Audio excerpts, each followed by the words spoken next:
As you can see, we've had a lot of rain recently, and the storage tanks are overflowing. Despite my attempts at installing overflows, there's just more water than the system can handle, which is, I suppose, better than no water. But you can see that our overflow system is working nicely. These two, well, 1.5 tanks are 7,500 litres, which we store for irrigation, and the overflow from which leads into this hand dug pond, and I'm halfway through digging another one over there. It'll be our second. That will then go pipe under the driveway to a third one, and then there'll be hopefully a whole series to store and distribute our water.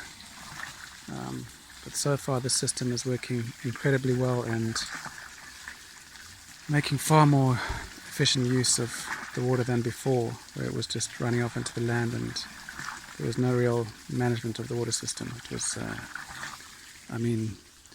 these tanks up here were just a jumble of pipes and chaos. At least now we have a good system, and we know that at any one time there's 20,000 litres of drinking water and 7,500 litres of irrigation water, plus our hand dug ponds for additional. I've just finished excavating out the small test pond that I dug a few weeks back, and I've using this trusty little flat blade spade with a sharp edge. I managed to make pretty quick work of my excavations. The little pond is probably about twice the size and twice as deep as my first effort. I felt that the overflow from this tank was quite inefficient, and we were losing a lot of water that wasn't making it into the first pond. So I fitted this piece of leftover pipe and connectors, and now it's working a lot more efficiently. Another function that these little sequence of ponds and wetland will hopefully achieve is to be able to provide water for the wildlife. There is a family of porcupines which lives behind these trees up here, and previously, because there was nowhere for them to get water, they used to make holes in the pipes, which obviously involved a lot of maintenance and upkeep and replacing pipes. So now I hope they'll be able to just come and help themselves here.